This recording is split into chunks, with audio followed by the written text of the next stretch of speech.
Bonjour à tout le monde et bienvenue pour un nouveau guide d'après-séance. Et aujourd'hui, on va reparler et parler d'un film qui est sorti en 2007. Ce n'est autre que Justice League, l'un des pires films d'ici avec la Suicide Squad. Film qui était réalisé par Zack Snyder mais qui n'avait pas fini jusqu'au bout, puisque je rappelle que malheureusement un de ses enfants, je crois que c'est sa fille, a mis fin à ses jours, qu'il avait plombé, littéralement vraiment plombé, miné, ce qui est totalement normal, sauf que ça est tombé vers la fin du tournage du film, donc il avait réalisé 99% du film, sauf que il a laissé les manettes à un autre réalisateur, mais aussi au studio, qui se sont empressés de modifier certaines choses, et on est passé d'un film qui est très bon.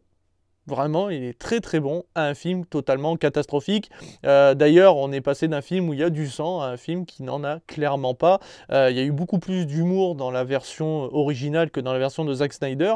Mais il faut savoir que cette version, proposée aujourd'hui en 2021, propose 4 heures de film et 4 heures vraiment très longues. Il y a vraiment des choses qu'on pouvait largement supprimer, des choses très étonnantes en bien comme en mal.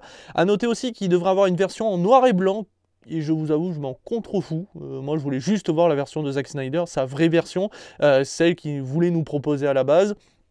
Et je pense que si on veut garder les 4 heures, si elle devait sortir dans les salles de cinéma, elle serait coupée en deux.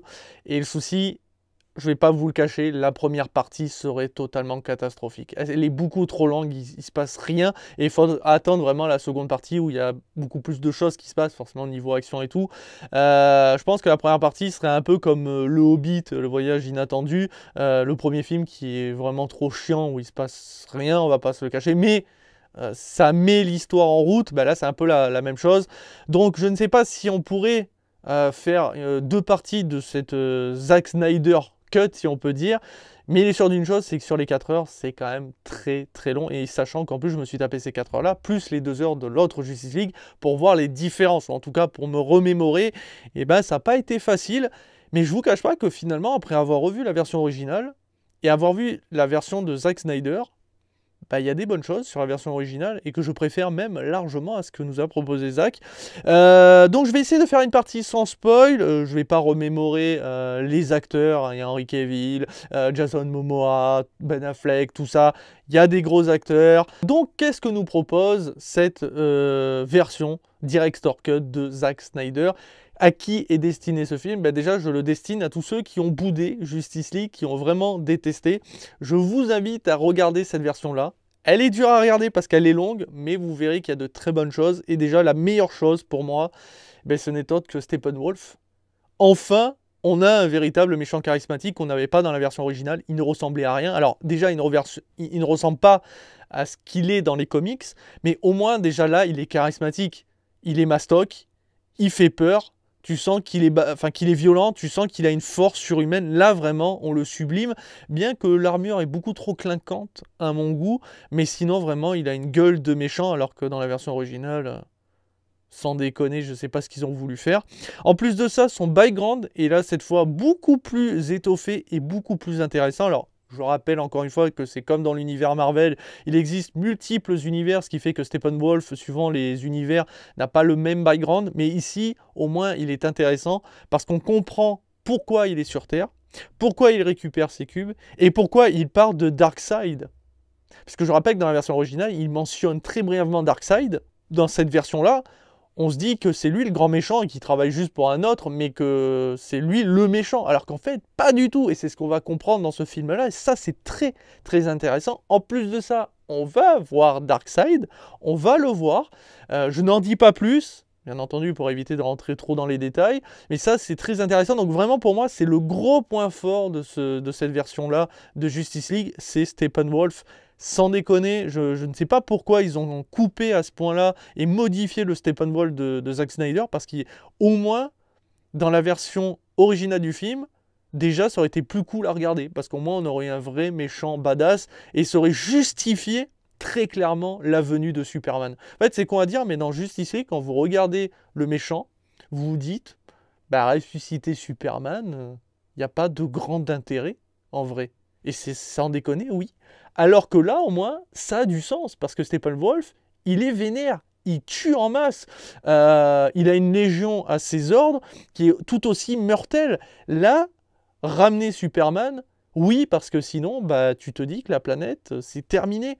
Donc là, c'est vraiment très intéressant.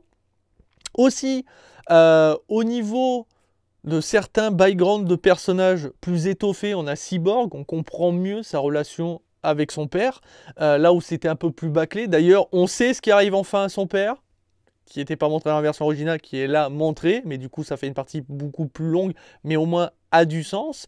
Malheureusement, je trouve que les touches d'humour ici sont retirées d'une manière un peu dommageable.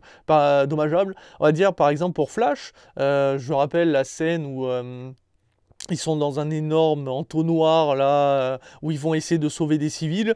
Et puis il y a Flash qui commence à sprinter et il trébuche à cause d'une marche et il sort un putain et il s'éclate sur le sol. Bah là c'est retiré. Et après il essaye d'esquiver quelque chose et il finit sur Wonder Woman écrasé puis il se relève très vite en mode voilà il s'est rien passé. Bah là, ça a été totalement retiré. C'est con parce que c'est des petites touches d'humour qui correspondent bien au Flash qu'ils ont voulu donner. Et je trouvais que ça marchait bien. Or là, Flash est beaucoup plus sérieux, beaucoup plus...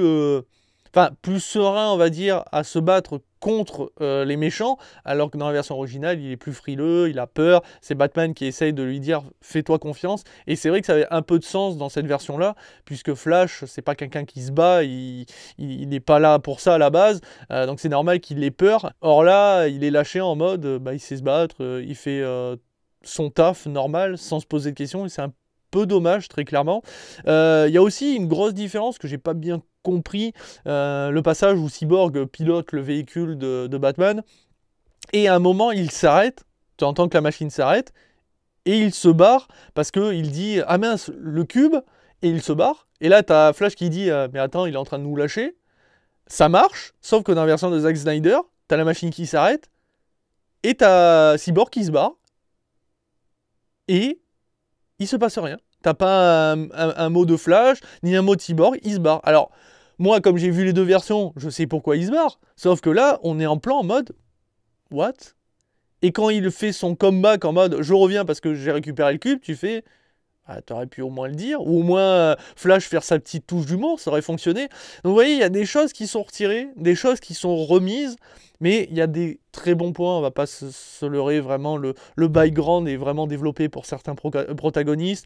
D'ailleurs, on va voir un nouveau personnage, je ne mentionne pas qui c'est, mais il y a un nouveau personnage qui est montré, très intéressant parce qu'il est super cool à la base, et qui va faire partie de la Justice League, je ne dis rien. La fin aussi, une autre fin que celle uniquement où on voit Lex Luthor sur son bateau et qui reçoit un grand méchant qui veut se battre contre Batman, et bien il y a une autre fin et qui est assez violente, vraiment qui montre justement le rêve, on va dire, de Batman, enfin ou un cauchemar plutôt, et une réalité qui pourrait réellement arriver si si ça arrive, quoi. Enfin, si des événements arrivent dans le présent, et bien ça pourrait transformer l'avenir en cauchemar total. Et c'est super cool et très très audacieux, honnêtement, de montrer ça. Et ça aurait donné une fin excellente pour la version originale de Justice League. Il n'y aurait même pas eu besoin de plus développer que ça, parce que ça nous aurait montré que on peut avoir deux versions de l'avenir de DC Comics. Enfin, de DC, les films. C'est-à-dire qu'ils auraient pu faire deux films dans la même timeline, vraiment le même film, mais avec deux fins totalement différentes, une fin plus apocalyptique et une fin qui pourrait devenir l'apocalypse, mais forcément elle serait empêchée. Et là, ça aurait été hyper cool, vraiment très intéressant, mais malheureusement, il fallait attendre la version de Zack Snyder, et je ne sais pas ce que va devenir la Justice League, s'il y en aura une Justice League 2, est-ce que la version de Zack Snyder, sa fin, pourrait voir le jour ? J'y crois vraiment moyen, puisqu'on sait que DC veut partir plutôt sur l'univers Marvel, donc quelque chose de plus humoristique, plus gay, on va dire, ce qui ne fonctionne clairement pas, alors que là, Zack Snyder a respecté ce qu'est DC, de la violence, du sang, des gens qui meurent, et une fin apocalyptique, possible en tout cas. Très intéressant, mais malheureusement, quand je vois les retours du film, les gens sont très hypés en disant que ouais, c'est vraiment l'un des meilleurs films d'ici, peut-être pas le meilleur, mais l'un des meilleurs, tout ça. Bah désolé de vous dire, je le trouve pas si exceptionnel que ça. Il y a vraiment beaucoup trop de longueur, totalement inutile. Pour moi, l'un des pires passages, c'est quand donc Batman essaye de recruter Aquaman pour la première fois. Vous savez, quand il est dans dans ce vieux port là avec des gens qui meurent de faim, et on apprend que Aquaman les nourrit avec des poissons régulièrement, alors qu'il y a de la neige partout et qu'il devrait pas pouvoir rapporter la nourriture. Mais voilà, ça montre son bon cœur, etc. Et donc là, Batman essaye de lui dire allez viens et Aquaman se barre dans l'eau et normalement ça doit s'arrêter là. Dans la version originale ça s'arrête là, sauf que là dans la version de Zack Snyder t'as les villageois qui commencent à chanter à sa gloire, t'as la meuf qui récupère son manteau en mode je le sniffe et tout, ça dure plusieurs minutes et là tu fais ça sert à quoi? À nous montrer que le peuple remercie et vénère Aquaman. Il y avait vraiment besoin de plusieurs minutes de chant inutiles pour ça. Et en fait, c'est ça, c'est con, c'est que Zack Snyder a voulu trop peut-être parfois développer des choses en montrant la relation qu'a Aquaman avec les gens, et qu'en gros c'est pour nous montrer que Aquaman veut sauver les humains, mais qu'il est tellement perdu avec son peuple à lui, les Atlantes, et les humains de la surface, qu'il est partagé, il sait pas quoi faire, mais il essaye d'aider tout le monde en même temps. On n'avait pas besoin de ça, quoi. Enfin, vraiment, je trouve que c'est très inutile. Et vous allez voir qu'il y a, sur ces 4 heures, il y a beaucoup de passages inutiles. Et en même temps, il y a beaucoup de choses qui diffèrent avec l'œuvre originale. Et pour moi, c'est la fin qui diffère le plus avec Superman. Là, vraiment, on a un Superman d'une utile. Là, vraiment, ça a du sens de le réveiller, de le ressusciter, comparé à l'œuvre originale. Mais surtout, plus vénère. Enfin, dans le sens où quand tu le vois là, il est fait flipper. Alors que dans l'autre version, dans la version originale, bah, il est plutôt en mode humour. Ah, mais le méchant, il vous embête encore. Tiens, il lui met un point. Alors que là, il est tellement sérieux que tu comprends pourquoi le ressusciter est une bonne et une mauvaise chose.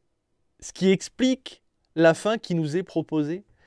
Et là, ouais, là, toute la fin a de la force, a de la puissance. Parce que de revoir Superman, t'es rassuré. Et en même temps, tu te dis, oh putain que ça sent pas bon. Et là, Zack Snyder a totalement compris ce que c'est les comics, ce que c'est Superman. C'est la première fois qu'on voit vraiment Superman comme il l'est présenté ici. Là, il est sublimé à sa juste valeur, autant que les autres protagonistes de la Justice League. Mais là, vraiment, c'est lui qui est mis en valeur. On comprend que le ressusciter, c'est à double tranchant. Là, ça a un impact, c'est fort, c'est puissant. Et c'est pour ça que oui, le film est grand, quelque part, mais trop long. Et c'est dommage, hein, c'est con. Mais par contre, en 2 parties, je suis pas pour, parce qu'il faut se taper les 4 heures. C'est triste à dire, mais il faut se taper les 4 heures, parce que sinon, le couper au milieu, donc au niveau de 2h30, fait que la première partie est trop longue et presque inintéressante. Alors que là, au moins, ça s'emboîte bien, ça a du sens, mais je trouve quand même qu'il y a des longueurs inutiles, comme la chanson, ou voilà, et vous allez voir qu'il y a d'autres parties comme ça qui sont inutiles. Mais j'ai trouvé vraiment les différences assez intéressantes, surtout la fin, puisque je rappelle que dans l'œuvre originale, Flash et Superman vont s'aider pour sauver des citoyens, alors que vous allez voir qu'ici, c'est pas du tout ce qui va se passer. Il y a vraiment de grosses différences, très intéressantes. Voilà, donc je peux pas en dire plus dans la partie sans spoil. De toute façon, je vais pas dire beaucoup plus de choses dans la partie spoil, mais au moins je vais un peu plus exprimer mon ressenti vraiment. Mais sachez que c'est un film que j'ai apprécié. Je l'aurais plus apprécié que la version originale, mais il y a quand même des choses qui, pour moi, dans la version originale, collent un peu mieux.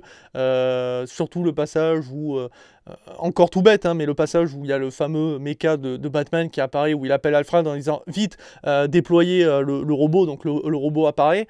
Et pendant qu'il commence à monter, donc Batman se bat, et il pousse un méchant dans le vide, le méchant s'éclate au sol et on voyait le mecha marcher en même temps que le cadavre tombe, sauf que là il y a une partie beaucoup plus longue où tu vois Batman en train de regarder, tu vois la créature tomber, elle s'éclate au sol, le mecha commence à arriver, Batman prend son élan pour sauter dessus. Ça s'étire, ça s'étire, ça s'étire. Mais pour moi, l'un point fort que je souligne et qui pourrait vous donner envie, je l'ai dit, c'est Cyborg. C'est con à dire, mais c'est le personnage qui pour moi est le plus réussi là aussi, puisque Cyborg est plus froid. Beaucoup plus froid. Et on comprend pourquoi on a peur qu'il se reconnecte, parce que on sent que son humanité n'est pas encore totalement présente et qu'il lui faudra beaucoup de temps au sein de la Justice League et au sein des comics, on a pu le voir, commencer à voir à nouveau son humanité revenir et devenir finalement un homme, certes cyborg, mais un humain avant tout, alors que dans la version originale, il est totalement humain, quoi. À un moment, il fait de l'humour avec je sens à nouveau je sens mes orteils alors qu'il n'en a pas. Il fait mais ça n'a totalement pas de sens. Petite touche d'humour qu'il y a dans la version originale, qui n'a clairement pas ici, puisqu'en fait, Cyborg ne fait quasiment pas d'humour. Là où il était un peu plus humain, là on l'oublie. C'est vraiment un cyborg, mais qui va petit à petit devenir humain. Et ça, c'est très, très, très intéressant. Il y a Aquaman aussi. Alors, Aquaman, c'est un peu entre deux, c'est qu'il y a eu beaucoup plus d'humour d'Aquaman dans la version originale, où on le voit voler un objet, où à un moment il s'assoit sur le lasso de vérité de Wonder Woman et commence à parler, à ouvrir son cœur, etc. Là aussi, cette touche d'humour, ça a été viré. Aquaman ne fait plus vraiment rien. Là, on est dans quelque chose de plus sérieux, où on va développer son origin story en disant que voilà, il a été abandonné par sa mère, tout ça, qu'il a un problème de lien familial, mais aussi par rapport à son peuple, où il devrait reprendre le trône, mais il ne le fait pas. Là, c'est beaucoup plus montré, c'est beaucoup plus long. Mais il y a moins de touches d'humour et c'est un peu dommage puisqu'on sait que dans Aquaman, il est quand même un peu bourru, il fait un peu n'importe quoi. Ça avait du sens, le coup du lasso de vérité, je trouvais que c'était très intéressant. Là, bon, on délaisse, il y a moins d'humour sur Aquaman. Mais Flash est clairement abandonné et pour moi mis vraiment en retrait. Il est beaucoup trop sérieux alors que pour moi, ça serait plutôt intéressant de le mettre comme dans la version originale qui nous avait été proposée. Mais voilà, enfin bon, j'ai pas grand chose à dire de plus, c'est un film que je convie surtout à ceux qui ont détesté Justice League de base. Pour ceux qui étaient un peu en mode mi-figue mi-raisin au niveau des super-héros, pourquoi pas vous le faire, parce qu'il peut être très intéressant, mais faites attention, ça reste 4 heures avec ses longueurs, et il n'y a pas spécialement d'action, il n'y a pas plus d'action que dans la version originale. C'est même le contraire, il y a beaucoup plus de blabla, ce qui fait que le peu d'action qu'il y avait dans la version originale, quand vous allez les voir ici, vous vous dites ça manque de tonus, mais je vous inviterai à le regarder pour Superman et pour la fin qui nous est proposée ici, parce que vous allez voir que ça fait froid dans le dos. Voilà ce que je peux dire dans la version sans spoil. Je vais parler très brièvement en spoiler, vous dire ce que je trouvais très intéressant et le pourquoi. Donc là vous êtes prévenus, je vais spoiler à gogo. Et bien pour moi la chose la plus intéressante c'est de voir Darkseid, de voir son visage, de voir aussi son origine et de montrer que c'est lui qui avait envahi la Terre et pas Steppenwolf, donc là c'est plutôt cool. Il y a beaucoup de gens qui mentionnaient qu'apparemment on allait voir un Green Lantern. Non, c'est exactement la même chose que dans la version originale, un peu plus long, quand justement on voit tous les peuples se rassembler contre Darkseid et se battre, et on voyait un Green Lantern se faire tuer très rapidement dans la version originale. Là, il a quelques secondes de plus, mais c'est tout. Alors, je me rappelle pas de son nom, mais le nouveau membre de la Justice League qui est montré, je le connais mais je me rappelle plus de son nom et il a un nom à la con, enfin il lui donne un nom un peu bizarre, le martien de l'espace ou je sais plus comment il l'appelle, enfin il se fait appeler, qui peut changer de forme etc et qui a des yeux rouges qui nous fait penser très clairement à Superman vénère.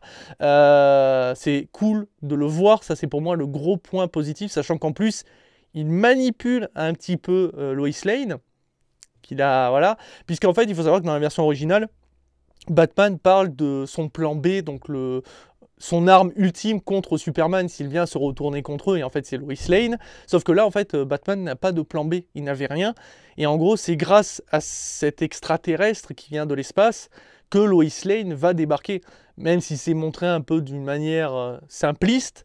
Un peu comme un cheveu sur la soupe, ça fonctionne quand même parce qu'on comprend. On comprend aussi pourquoi Cyborg est froid, on comprend... En fait, tout ce qui nous est montré ici a enfin du sens, comme le fait est que le père de Cyborg disparaît, on nous montre le pourquoi du comment, on montre aussi pourquoi Cyborg peut arriver à trouver les fameux cubes qui vont être réunis, parce que c'est son père qui lui a donné la solution. Euh, à noter que la fin, donc celle dont je vous parle, est super cool puisque, en gros, Superman a perdu quelqu'un et il a détruit la Terre. Et il reste plus que Batman, une ancienne Atlante, enfin une des Atlantes qui se bat au nom d'Arthur qui a été tué par Superman. Un des méchants qui devait affronter Batman vient l'aider. Il reste aussi Flash et Cyborg. Flash qui a une armure ultra classe. Et bien sûr, le Joker de Jared Leto. Mais le Joker, tout de même, et bien croyez-le ou pas, c'est super classe. Vraiment, cette fin nous montre le Superman qui débarque et qu'on sait que s'il vient s'énerver, c'est la fin du monde. Et c'est là où c'est très intéressant, c'est que je vous parlais que, en gros, là, on voit un Superman qui est plus mature, mais plus froid, qui fait pas spécialement d'humour et qui porte pas son costume bleu éclatant. Et là, on montre un Superman, on sait qu'on a besoin de lui, à cause de ce Steppenwolf, mais aussi à cause de Darkseid, parce que du coup, Steppenwolf, même s'il est ultra vénère et on sait qu'on a besoin de Superman contre lui, c'est d'autant plus contre Darkseid, s'il venait arriver sur Terre, il nous faut Superman. Et là, ça a du sens, mais surtout, on sait que cette fois, c'est vraiment à double tranchant. On a vraiment peur de le ressusciter, parce que là, on nous montre pourquoi. Superman, il faut plus le faire chier. Là, on peut plus le prendre pour un con. C'est pas le Superman qui fait la course contre Flash. C'est Superman, s'il perd Lois Lane, il extermine l'humanité. Et là, on le voit. Et c'est pour ça que cette fin a un poids beaucoup plus que ce qu'on a pu nous proposer dans la version originale, mais surtout de nous montrer le look et la froideur de Superman dans cette version-là est extrêmement violente et a beaucoup plus d'impact que le Superman qui ressuscite en mode « Ah ben c'est bon, je reviens, je suis gentil ». Non, là on sait que à tout moment ça finit mal. Et honnêtement, je m'attendais pas à ça et je ne comprends pas comment ils n'ont pas pu garder ça. Et en fait, enfin, si, je comprends. Puisqu'en fait, il faut savoir que Justice League, qui nous est proposée par Zack Snyder, est plus violente, plus sanguinolente et beaucoup plus froide dans tous ses aspects. Que ce soit au niveau des origin story, que ce soit au niveau de l'humanité, que ce soit au niveau de Superman. Alors le problème, c'est que DC veut une Justice League qui est capable de rivaliser avec les Avengers, donc qui peut attirer tout le public.